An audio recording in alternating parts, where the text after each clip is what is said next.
무거우면 엉덩이 뒤로 빠지던데 그럼 허리에 안 좋은 거예요? 네, 맞습니다. 하체의 힘을 다 썼기 때문에 하체로 들 자신이 없어서 엉덩이가 뒤로 빠지는 거예요. 자연스럽게 나의 힘이 남아있는 곳을 사용을 하는 겁니다. 바로 허리죠. 허리가 굉장히 아파집니다. 그러면은. 그래서 같이 할 때, 사람들이랑 같이 할 때는 그냥 중량 올리시고요. 허리가 빠지기 시작하면은 차라리 중량 낮추고 그냥 안 다치는 게 우선이에요. 무조건. 차라리 중량 낮추고 안전하게 스쿼트 하시는 게 훨씬 더 좋습니다.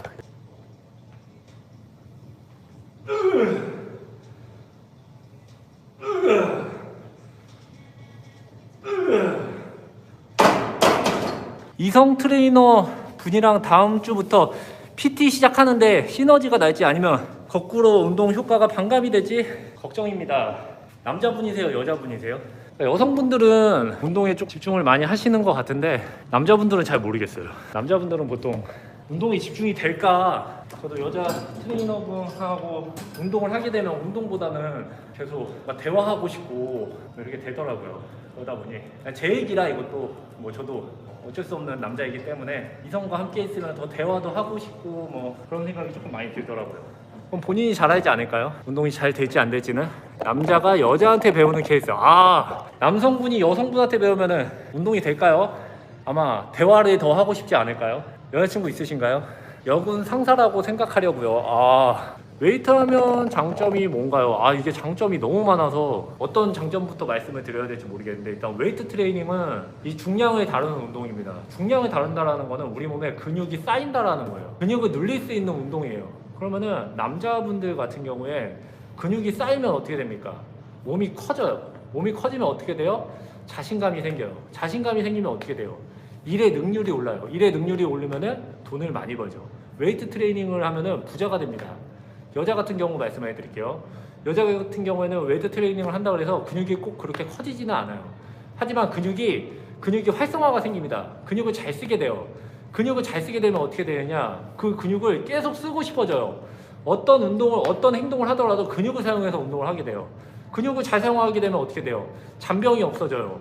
왜냐면은 근육을 팔도 이렇게 올렸을 때는 잔병이 안 생기는데 팔을 이 올리는 걸 어깨를 많이 사용을 안 하다 보니까 이 승모근 이렇게 올려서 두통도 오고 라운드 숄더도 오고 이런 여러 가지 신체적 질병이 오는 건데 신체적 질병이 오다 보면은 외모가 못생겨져요. 외모가 못나지면은 자신감이 떨어져요. 근데 운동을 하면 이런 걸 극복을 할 수가 있죠. 외모가 이뻐져요. 외모가 이뻐지면 어떻게 돼요? 일의 능률이 올라요. 일의 능률이 오르면 어떻게 돼요? 돈을 많이 벌어요. 결국 운동을 하면 부자가 돼요. 왜 운동을 하셔야 되는지 알겠죠? 근육이 생기면 자신감이 생기죠. 왜냐면은 이거는 저의 경우일 수도 있는데 제가 67kg 나갈 때는 어디에 뭐 이렇게 가면은 약간 이런 게 있었어요. 주위에 이렇게 피하는 게 있었는데 등치가 커지니까 약간 무서울 게 없어지면서 이제 어깨를 피고 바깥에 이렇게 돌아다닐 수 있네요. 일단 사람이 가만히 생각해 보세요. 밖에 나가는데 등치 이만한 막 이렇게 뭐 우리가 흔히 얘기하는 돼지들이 돌아다녀도 그 사람을 보면 약간 위화감이 느끼잖아요. 동물이 어떻게 돼요? 공작이 그 천적을 만나면 날개를 피잖아요. 커 보이게 하잖아요. 그건 천적이 도망가잖아요. 이게 커 보이는 거에 대한 위화감을 느낀다라는 거는 동물적인 요소로 봤을 때 당연한 거예요. 이거는 뭐 진리 같은 거예요. 그래서 저희가 등치가 커지면 사람들이 저희를 경계하게 되고 내가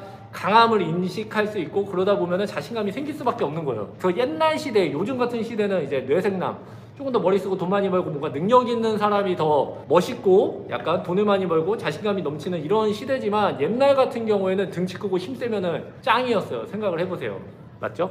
운동 오래 좋아하면 쉬는 게 더 어렵잖아요. 운동은 쾌감 때문에 쉬어야 되는데 자꾸 더 하는 게 문제예요. 그래서 자꾸 몸살남 이럴 땐 셀프 컨트롤 하는 팁 좀 알려주세요. 자, 운동을 쉴 필요가 없어요. 왜냐? 우리가 이 웨이트 트레이닝을 하면은 근육이 생기기 위해서 운동을 하는데 근육이 생기기 위해서는 그때 운동을 할 때 우리 근육의 한 70% 이상은 사용을 해야지 근성장이라는 게 이루어집니다. 근데 일반적인 사람은 이 70% 이상의 운동을 하기가 굉장히 힘들어요.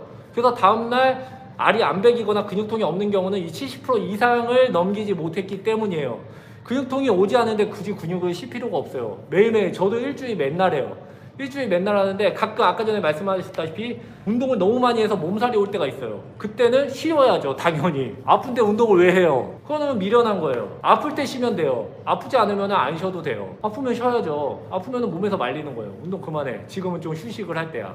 지금은 근육을 만들 때니까 운동을 하지 마. 몸살이 왔다라는 거는 내가 빠른 속도로 근육을 쌓아갈 수 있게끔 내 몸에서 신호를 보내는구나 라고 생각을 하시면 돼요. 아프면 쉬세요. 아프지 않으면 해도 돼요. 그래 오늘 쉬는 날인데 운동할까? 뭐 쉬는 날 이런 거 정해놓지 마세요 제발. 뒤질 것 같지 않은 이상.